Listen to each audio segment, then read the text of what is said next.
Hello everyone, welcome back to our YouTube channel MRS vlogs. ఈరోజు ఒక మంచి home remedy, ఇంకొక మంచి వీడియోతో మేము ముందుకు వచ్చాను. అదేంటంటే మంచిగా హెయిర్ స్పా ఇంట్లోనే మనం చేసుకోవచ్చు. ఒక 3 ఇంగ్రీడియంట్స్ యూస్ చేస్తే మన హెయిర్ మీ హెయిర్ ఎలా ఉన్నా సరే, షార్ట్ అయినా లాంగ్ అయినా, ఈ 3 ఇంగ్రీడియంట్స్ యూస్ చేస్తే మీ హెయిర్ అనేది చాలా స్మూత్గా, సాఫ్ట్గా, సిల్కీగా కనిపిస్తుంది.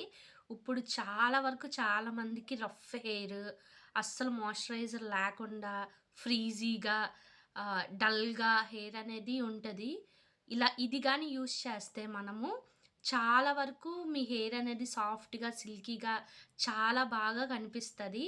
వాల్యూమ్ కూడా చాలా బాగా ఎక్కువగా కనిపిస్తుంది. నేను ఆల్రెడీ యూస్ చేసి 1 వీక్ అవుతుంది.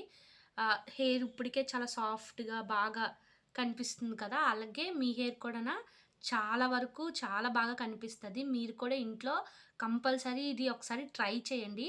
ట్రై చేసిన తర్వాత ఇంకెప్పుడు ఈ టిప్ మాత్రం ఫాలో అవ్వడం అస్సలు మర్చిపోరు మీరు.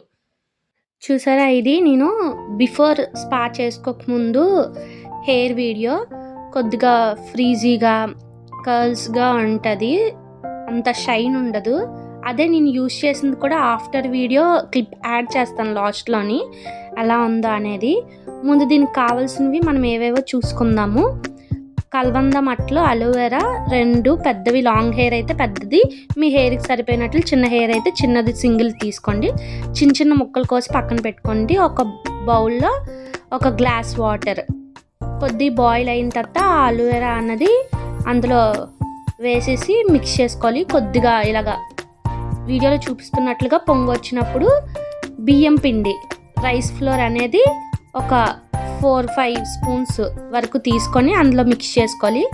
ఒక లో ఫ్లేమ్లోని ఒక 10 మినిట్స్ బాగా ఉండలు రాకుండా, పిండి మధ్యలో ఉండిపోకుండా మిక్స్ చేసుకొని దించేసుకోవాలి. కొద్దిగా చల్లారిన తర్వాత చిన్న గోరువెచ్చగా ఉండేటప్పుడే కొద్దిగా కోకోనట్ ఆయిల్ అని చెప్పేసి 2-3 స్పూన్లు కలిపేసుకోండి. కోకోనట్ ఆయిల్ అనే కాకుండా మీరు ఏ హెయిర్ ఆయిల్ యూజ్ చేస్తే ఆ హెయిర్ ఆయిల్ అనేది అందులో మిక్స్ చేసుకోవచ్చు.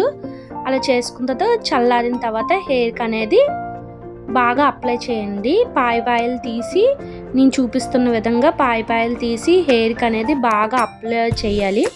అప్లై చేసిన తర్వాత కొద్దిగా అప్లై చేస్తున్నప్పుడే మసాజ్లో చేసుకోండి. అలోవెరా ముక్కలు అనేవి కూడా మధ్య మధ్యలో మనం చిన్న చిన్న కట్ చేసాం కదా, ఉండిపోతాయి.